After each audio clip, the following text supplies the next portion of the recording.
Hello, hello, hello, hello, everyone. Welcome to Coffee Tea, You and Me. This is Coach Powell. Every Friday, we come together with some of the best opportunities for entrepreneurs, business leaders, and leaders of all types to come together and begin to discuss some of the most prevalent issues that affect us and our businesses and our organizations at this time. Today's topic is super special in that we're talking about everything it takes for community organizations to function, to progress, and to lead in the most effective way possible.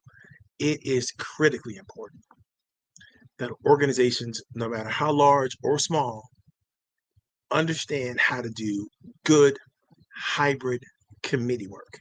Now, what do I mean by that? Since COVID, the whole world has changed in terms of how we do business, how we connect to one another, how we create opportunities, and how we grow. Hybrid work is going to stay.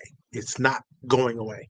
I don't know how many people have been called back to work to come in full time, to be wherever they need to be. But the big wall that everybody's bumping up against is, are we going back to the way we always used to do business? And the answer is absolutely not. Hybrid work is here to stay. And how does that play out in the committees that we have to work in, and how we have to, in the organizations that we belong to? All of this stuff is done by committee work. Committee work is the most important work that any organization does because it is where there's boots on the ground. It is where the opportunities come from. And over the last few weeks, I've been reviewing and sharing everything that you could think of when it comes to hybrid committees and how they function. Today, we've got some special questions that we want to talk through. And I want you to consider these questions as you log in, as you get ready to prepare for today's talk. Here are the questions. Do you know the 10 KPIs that every committee leader needs to have today? Every leader who's running committees and are part of committees, no matter whether they're profit or for-profit committees, need to understand all of the knowledge and skills, capabilities that they need to have to function properly in today's environment.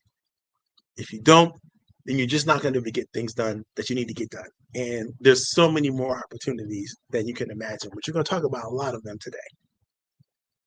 Second question I want you to ponder is, are you familiar with the 5 core strategic pillars for superstar hybrid committees? These pillars are the 5 areas of community engagement, the 5 areas that every committee leader has to have core strengths and functions embedded within the committee. If you have a committee of 15 to 20 people, which is how much you need to have really to function well around these 5 strategic pillars, then it is important that you understand those pillars. It's important that you know how to use the pillars, and it's important that you know how to create the roles and the assignment and the training and everything that is necessary to function within those pillars on every committee that your organization has. The third question I want you to ponder is, do you know how to recruit and engage 15 to 20 volunteers to support your project, your program, your event, your process, program, whatever it is that you're creating and you want your committee to create or engage in or do, whatever that function is? Do you know how to recruit the right people? Do you know how to train them and develop them? Do you know how to onboard them correctly? We're going to talk about all that stuff today. We're going to answer all those 3 questions. And so take out your pencil, sharpen your pencils, take out your notebooks, and let's get ready to talk about the many different aspects that you're going to need to have when it comes to developing teamwork, strategy, and everything else for developing and creating model committees as we move forward. So I'm going to start with a recap of what we talked to in weeks prior to today's workshop. And then we're going to get into today's topic. But before we do all that, I want to remind you all in the comment section, this is your opportunity to engage. This is your opportunity to create and find some synergy in what you're doing, ask any questions about what we're doing, and engage. And I want you to take advantage of that opportunity by putting your name and where you might be watching from in the chat right now. Go ahead and tell us your name, the city you're coming in from. Tell us how you might know or have met or been involved with Coffee Tea You and Me in the past. If there's an event that you have going on that you want to promote, put that in the chat. If there's a book that you have going on that you want to promote, put it in the chat. If there's a program or any type of deal or opportunity that you want to share, go ahead and put that in the chat. This is an opportunity friendly, an entrepreneurship opportunity friendly channel. We want you to engage with whatever you bring to the table as much as is possible. Of course, if you have any questions about anything, feel free to put it in the chat. I know if you're uncomfortable putting it in the chat, but you have a question, you can call me. My number's scrolling across the screen. I would suggest you text me before you call me, or because I'm not necessarily going to answer a stranger's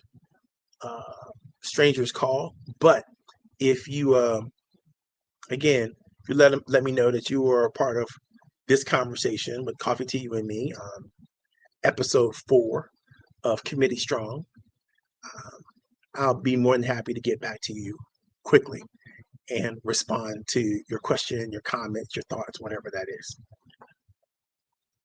But if you put it in the chat, then we can all play, and others can benefit, can answer you, can maybe think about another way to question things.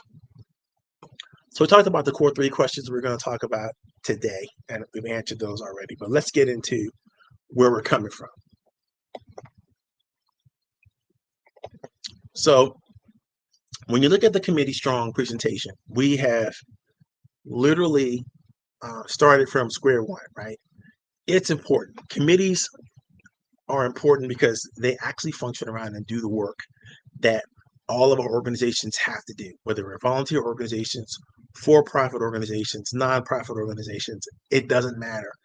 Everything functions around strong committees. When you don't have strong committees, you're going to find that there's a lot missing in your organizations in terms of effectiveness and efficiency. And today, what we really have to know is how to function around the division of labor in all of the hybrid committee models. Because no matter whether your committee is meeting virtually always, or meeting virtually sometimes, or meeting face to face, but you're doing the work of the committee is done in virtual or hybrid modes, you need to understand all these things. You need to understand the 5 functional pillars. And we beat this to death throughout the process here of training and development. But it's important to understand that if you don't have your eye on community engagement, if you don't have your eye on operations and logistics, if you don't have your eye on digital technology, if you don't have your eye on volunteer support and training, or your eye on partnerships and fundraising, you are going to be facing several problems. The 5-pillar model is tried and true. And understand that the best of project management has gone into creating these models. The best strategy, the best techniques, the best tactics that we could come up with to function well is all about those models. And leaders have always got, so many more excuses of why they can't participate, why they can't do it, why it won't work. I mean, when we've gone over the myths that committee work might happen, and people have to deal with these myths a lot of times because people just don't believe that committee work is a useful um, process. And there's so many different things that that people come up with and excuses they come up with, but we've talked about these already. And then, of course, where we're going to land today is really beginning to understand how these committees should function. So now, if you receive an invitation to this meeting, or you have participated and engaged in the past, you know that we're actually playing from a document that I've already created. And it's been well researched, thoroughly put together. Resources and everything are available at your fingertips. And so if you want to read the document or a training manual or free training guide for today's program, I'm going to copy it and I'm going to put it in the chat right now. And you should be able to see this everywhere you're playing with us. That's the link. And that's not all I wanted to copy. Let me put that. Good. Let's do it this way.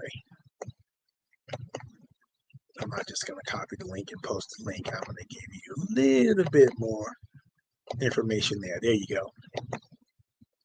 So that's the download. If you haven't downloaded it already and you want to, you can go ahead and do that. I'm going to continue to improve that training guide as we move through this material. So don't feel like if you downloaded it 2 weeks ago, you have it. You don't have today's version. And that version is changing, right? So and there will be a final update at the end of this program. But if you want to take a deep dive into any of the things we're talking about today, it's all explained in the training manual, right? So there's 10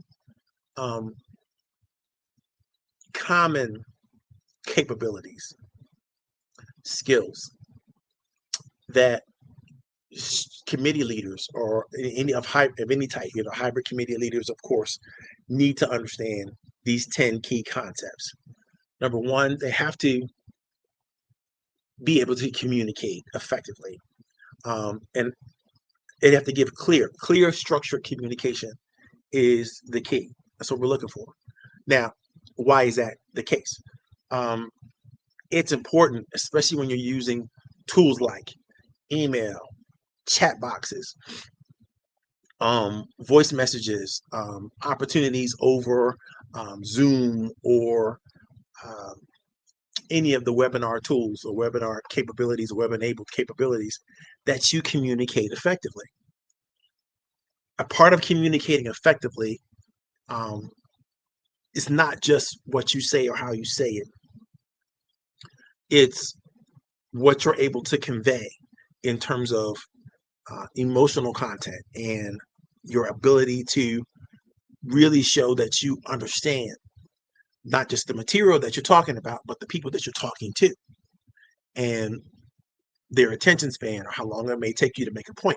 So you really have to focus on understanding people's various learning styles. You have to focus on listening well, because you don't get a chance to often listen to the market. So you have to pay attention to create the right kind of tools when it comes to survey or getting feedback, so that you have a great ability to communicate. Number two, you have to be good at inclusive facilitation, whether it's face-to-face or online. And that means you have to not just interact with people, but instruct people how to interact with you in the tools that you are playing with. You have to teach them how to raise their hand. You have to teach them how to give a thumbs up or an attaboy. You got to be good at using those tools yourself so that you can keep the conversation flowing.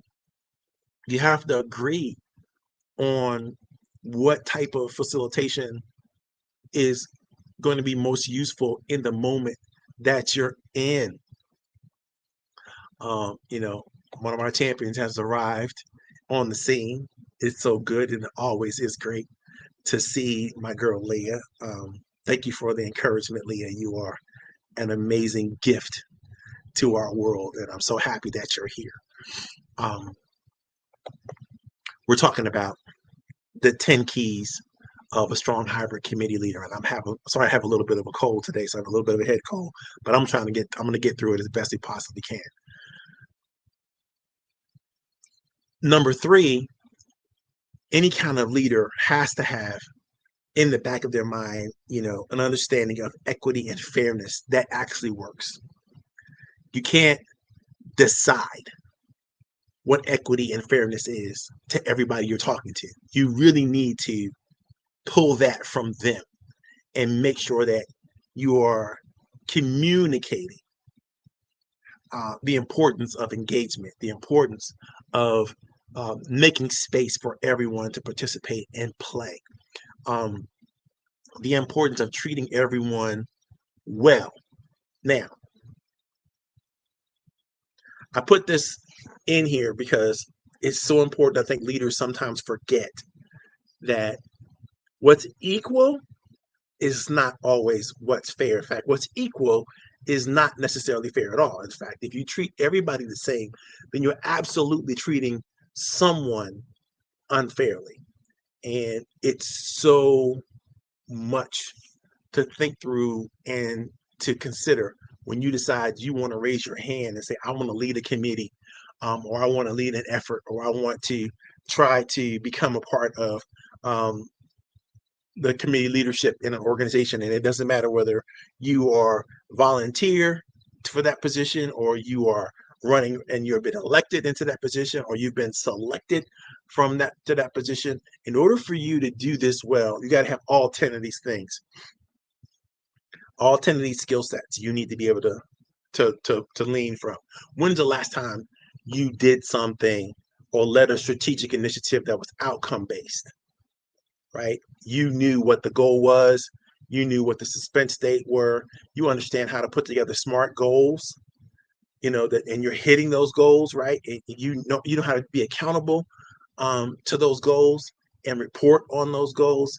Very, very important. You got to be able to do that. You got to be able to be responsible for those types of situations.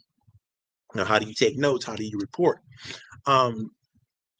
Being able to build trust at a distance, right? So if you have people that are part of your committee and that you're working with them from a distance, are you sharing the agenda ahead of time? Are you giving them notes to fall back on from the end of the meeting?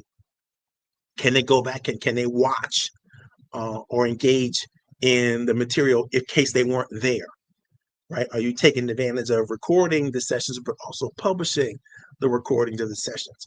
Are you taking advantage of taking notes from the sessions so people can read the notes and you're publishing the notes somewhere where people have access to that information, right? All of these things build trust in that as a leader, as a committee, not only do they belong to something special, but something is happening that people are willing to take accountability for, and people are willing to put themselves in. Now, that all means, number 6, you got to be tech savvy, but you have to do it with a human touch. You can't just send somebody raw notes that from a meeting and say, I want you to read the notes. Because yes, you can record the notes and yes, you have to have the notes transcribed. But if you don't go back and look over them and highlight the most important materials, get rid of the background noise or the junk that doesn't really need to be there, then again, goes back to number 1. Are you clearly communicating what happens, what requirements there need to be made, what expectations that there are, and are you doing it in a structured way? Because when people talk, they don't necessarily speak in structured ways. And when different members of the committee are chiming in their ideas and their thoughts, yes, you want to capture them, but you want to capture them in the most meaningful way, not necessarily word for word. Does that make sense? I hope you guys get that, where I'm coming from with that. So you have to be able to do some cleanup work for the notes. And you have to understand how to use the technology that you're using well enough to go back and adapt to that, which leads me to number 7, adaptability and continuous improvement. The way you continuously improve is making sure that you're open to feedback and you're telling everyone else that you're playing with that you're open to feedback. How can I make it better? How can we grow faster? How can we there might be a suspense date you put out in terms of accomplishment that you want the committee to get there with, right? And you've all agreed that this is the date, but as you start to move forward, you may start to understand that the pace that you're moving at is going to get you to the goal that you're trying to hit much faster than the date that you need to do. Do you readjust the date, or do you just relax? Are you taking advantage of all the talent that you have available to you if you're chilling, or are you, you know, losing opportunities to work on other parts of the goals of the committee if you're not maximizing their effectiveness and efficiency, right? So these are things that you have to always think about and always put in front of your team. Are we moving as fast as we can? Are we moving as efficiently as effectiveness as we can? Is there any new ideas, suggestions of how can we even be better at that? You have to always be putting that information in front of people and getting that feedback. And you have to have a feedback mindset, I would say, in order to adapt and continuously improve. Number 8, data-driven decision making. It may seem to be common sense that you are going to help drive decisions in your organizations based on information, right?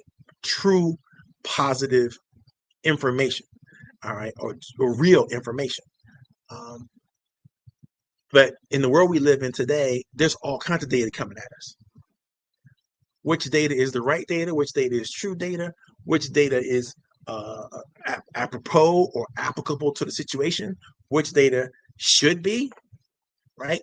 And so in your data analysis, and you have to figure out what data is relevant and what's not, what you're measuring, what you shouldn't be measuring.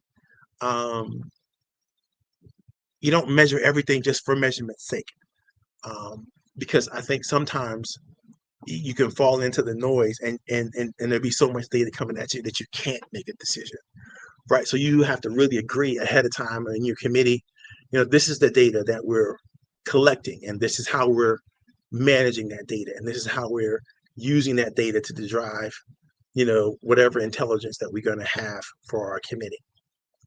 The ninth thing is super important, and I think the most important thing, especially when you're working with other people on the committee, right? You have to be emotionally intelligent. You have to understand how they might be feeling when you start a committee meeting at 8 o'clock in the evening. Say it's 8 o'clock in the evening Eastern Standard Time. So after people on the East Coast have already done their work, they're already going through their work day. They've had their dinner with their family, and they maybe their kids have had their moment, homework, and all that kind of stuff. And at 8 p.m. they're drained, they're done. Right. The last thing they want to do is have a 2-hour meeting online. And at the same time, there are people on the West Coast. It might be 8 p.m. on the East Coast, but it might be 5 p.m. on the West Coast, right? They're not even home from work yet. They might be still in their commute, or still downloading all the information that they had to deal with and making whatever reports they had to make for the day. And it might not be a good time for them to be in another meeting. So you have to think about all these things when you put the logistics together for your organization and how you plan things. And you have to have you have to have the emotional intelligence enough to know, again, getting that feedback helps you, right? Making sure you understand with people changing up the meeting times and flexing around and doing different things so you can accommodate different schedules as much as you possibly can. Should be something that you think about. Because if you're forcing everybody to meet at the same time all the time, and or the same day all the time, then you're bumping into somebody's practice, or somebody's soccer practice, or piano recital, or dance instruction, or some other committee meeting that they promised themselves that they would attend, and they have to figure out how to juggle around. And so you have to really, really, in the scheduling, be aware that your committee meeting is important, but everybody, if you got 15 to 20 people on your committee, everybody's not going to be able to be there all the time in the same way all the time. So you may want to be flexible with the schedule and how you want to do things.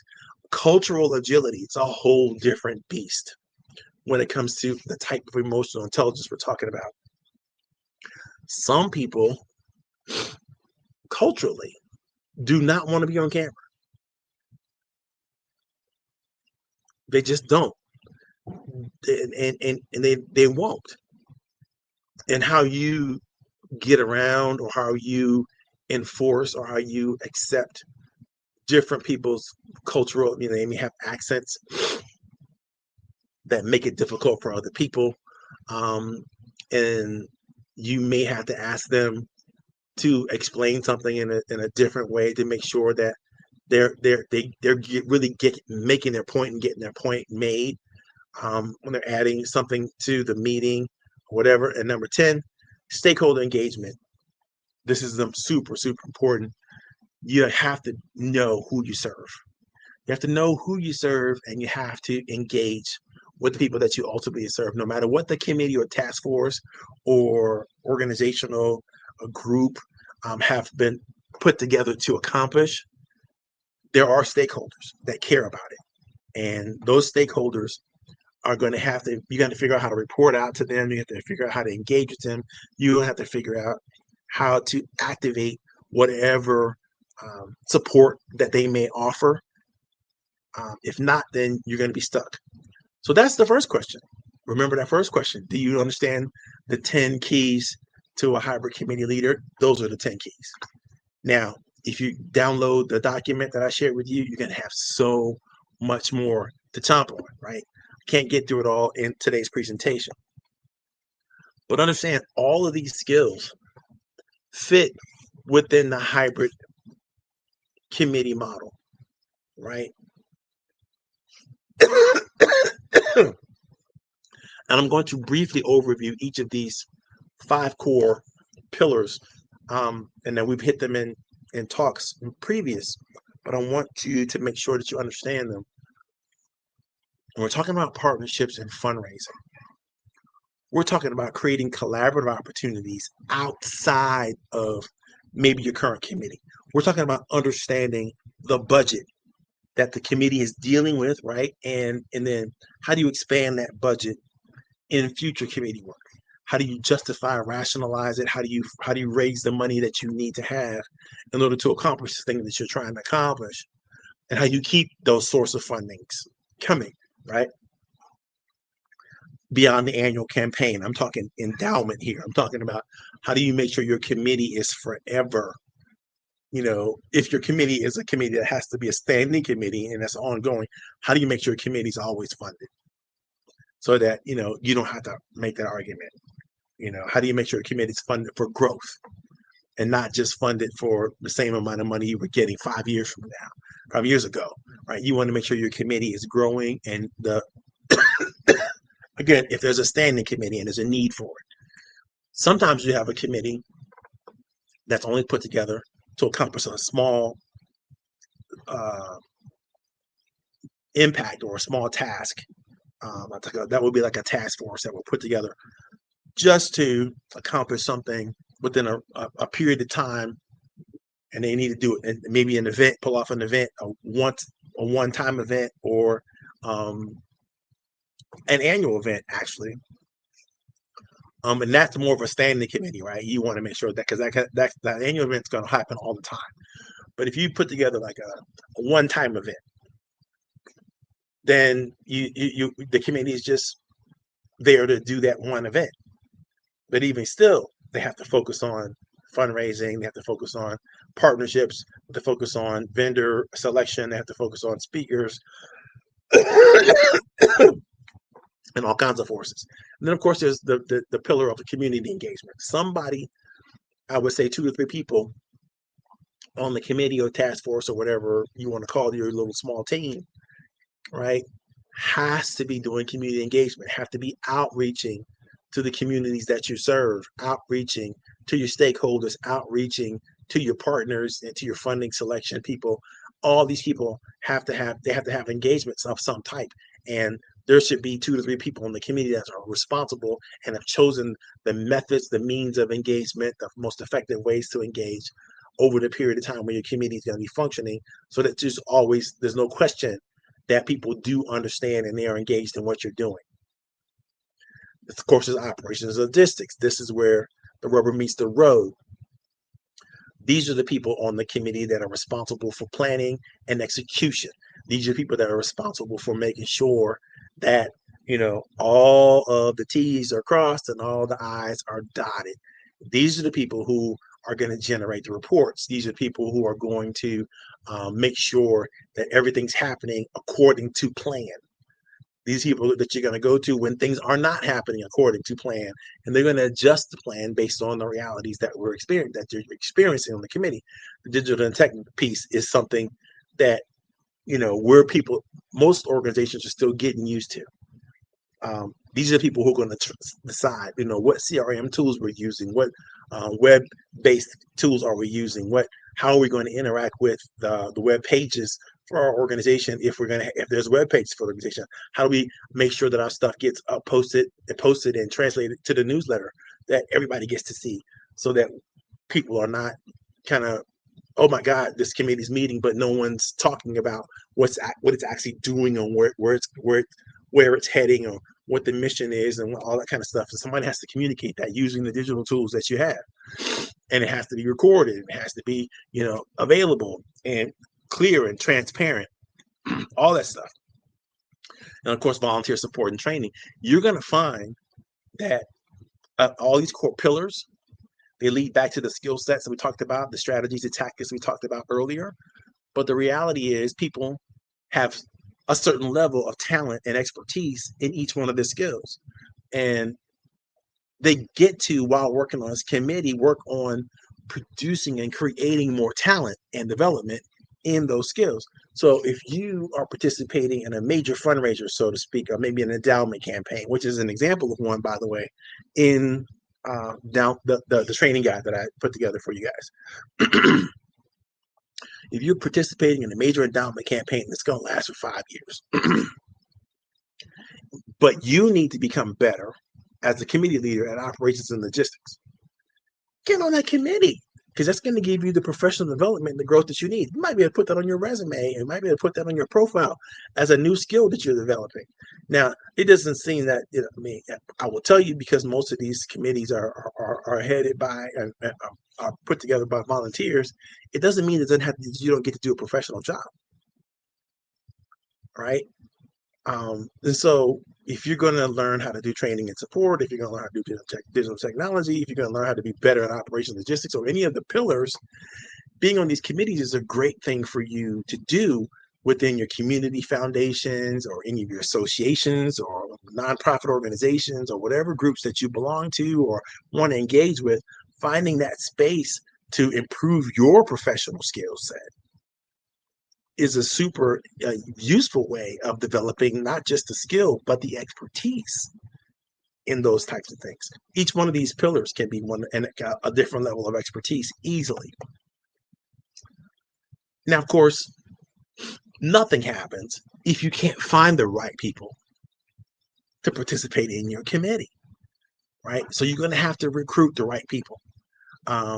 And take responsibility for that, whether you are a leader of the committee or you're even on the committee.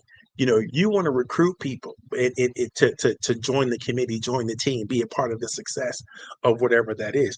And that means you got to have clear roles and descriptions. Each of those pillars need to have a clear description of what it is that you're adding to the team, and what it is that that particular pillar, the leadership pillar, that structure is going to bring to the table. All right. So you may want to use things like skills matrix, and find the gaps between the skills that you need to have and the skills that you currently have, and make the commitment to do the training and development you have to do in order to skill up for people, right? You want to find what the ideal candidate should have. Very few people come to the table with all 10 of those skills we talked about earlier, or the ability to lead in all 5 of those pillars. All right. So you're going to have to, again, figure out ways to upgrade the talent, and not be afraid to start people from where they are, right, over the course of the period. Now, if you got a goal that you have to hit in 3 months. Well, you don't have a whole bunch of time to train and develop people. But if you're going to be at this for a year, maybe 2 years, sometimes 5 years, depending on what the committee's marching orders are, then you're going to have time to get people skilled up. You're gonna have the time to recommend, certain training courses and things that they could develop on LinkedIn, or maybe they can get some free courses or some courses they could take on whatever LMS that your organization subscribes to.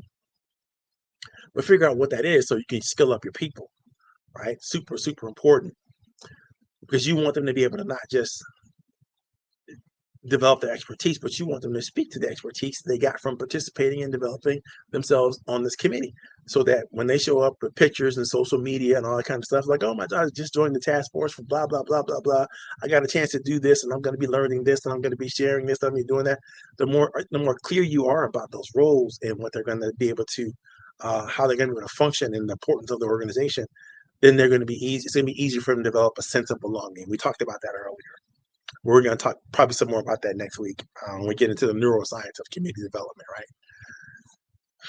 You want to build year-round pipelines, right? So you want people that are continuously coming into the organization. You're not just the one recruitment strategy for one period of time and then that's it. You got the committee that's set, because you're going to need to have skills as certain things happen.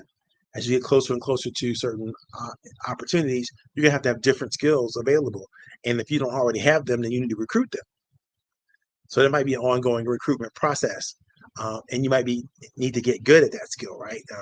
Of using peers to refer one another, finding community partnerships, using targeted outreach. And of course, you can use all kinds of tools like LinkedIn, Volunteer Match, or Meetup, or Group Meet, or all kinds of different ways where you can meet people online using social media. It could be Facebook, or even, I hate to use TikTok as an example, but there's a great place where you can meet people because they're sharing and showcasing sometimes their talent on those places.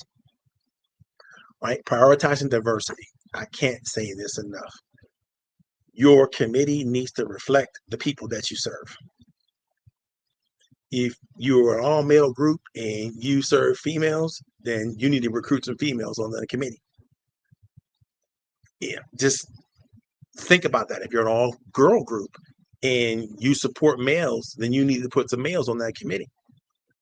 Then you just need to have a reflection of the community that you serve, and ages and different genders and races and all kinds of different things you need to be considered, because you don't want to isolate or have a group of people who think they're doing a good job for a certain community, but they don't have anybody on that community to tell them, you're not really doing what you think you're doing, and it's not really working the way you want to work, right? So aligning the candidate sourcing and the community demographics is critically important, right? You always want to get that done. You want to do that well. And then, of course, once you have recruited somebody, you got to onboard them well. I cannot stress this enough. You have to onboard them well, because when you have people that you've convinced or influenced them to become a part of something and take up a role or take up a project, a piece of that, the thing you're doing, right? You don't want to have them then also ask questions like, oh my God, I can't believe, why did I do this? This is not adding to my abilities or skill set or talent. This is taking away and draining me of my energy. Instead of bringing energy to me, it's making it more difficult for me to do things that I have to do. You don't want to have people doing that. So you want to onboard them correctly. You want to make sure they feel like they belong to something. And then there's all kinds of ways to do that, right? Making sure that other team members explain or express, the joy of participating in the committee and understanding, what the committee's there for. What is the committee's mission? What is the vision? What are the goals that you're trying to articulate? What's the culture that's a part of the committee? How are you planning on and engaging and moving forward? What are the expectations of each role of each person, and how might one group depend on and lean on another group within the committee. You have to be able to speak to those things and make sure people understand those things, or they're going to feel lost. They're going to feel like they don't know where they fit in, and they won't feel like they know where to go with certain questions or with certain people, their contact information. How do they want to be talked to? How do they want to be communicated with? All those types of things. You accomplish all that stuff through learning modules that you may put together, or orientation workshops that you may put together, or maybe you have set up a mentorship program for newer members of the committee to be coached along by older members of the committee, so that people can feel like, okay, I'm handing this off to the next person. That's inherent succession, right? You may have the lead person on the committee, um, and I don't mean the committee leader. I mean like the pillar leader within that community or that committee, sharing how long they've been a part of this, what they've experienced, what they've learned as a result, how they've grown professionally and personally with the new people around them, and giving them more and more, delegating more and more opportunities to the new people, and with oversight, obviously, from those that are more seasoned on the committee. All this stuff is mentorship, and it's really, really important for people to develop a sense of belonging and excitement for the committee. Of course, you want to have the right tools. You have the right CRM programs and processes, the project boards, the virtual platforms. These are all things that you could use to communicate more effectively within the committee. Then, of course, you want to make sure that there's an overall playbook. You know, this is the campaign. This is what we're trying to do. These are the roles. These are the roles that everybody has to play. These are the things that are missing. These are the skill gaps we have to work on. These are the timelines. These are the key contacts.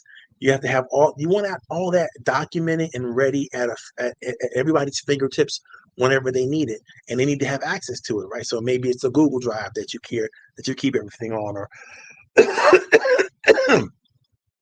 some other type of open drive where all that information is stored, so people can know and go to it readily and quickly, and not be lost waiting for some miracle to catch them up, and for them to belong.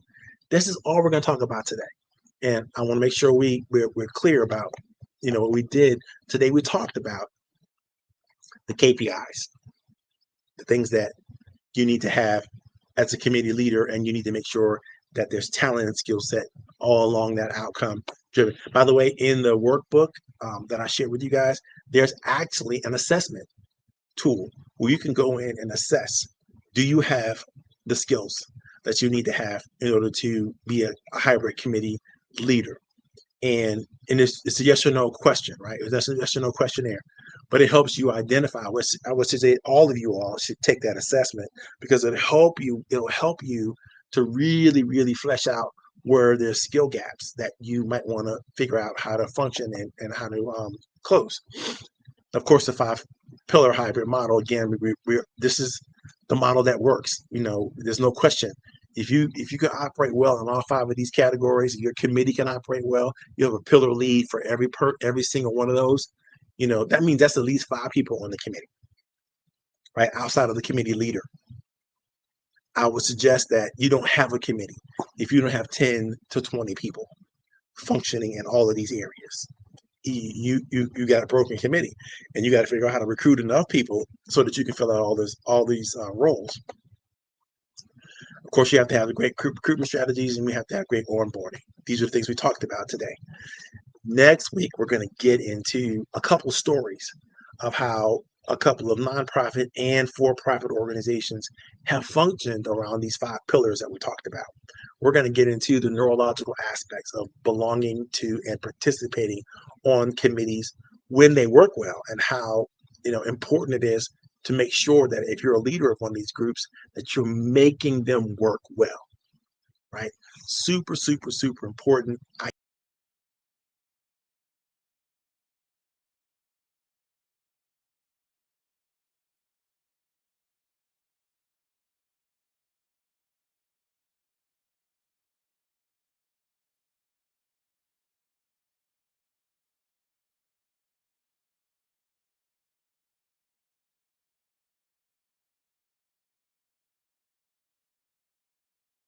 share it with the people that you care about and know about. Sorry, I went off camera there for a minute. Hopefully you guys kind of heard me. I was talking in the background. What I said was very thankful for those of you all who came in and lined up with us today and came out to participate. Very hopeful that we can keep this party going for years in the future, because I know it's really, really helping to develop. For those of you who don't know, I do training for fun. This is I'll stay up at night trying to figure out, how to teach a new module, how to put together the right training material, how to make sure that people get access to it. It's just because, in my world as a community leader, you see some of these certificates behind my wall.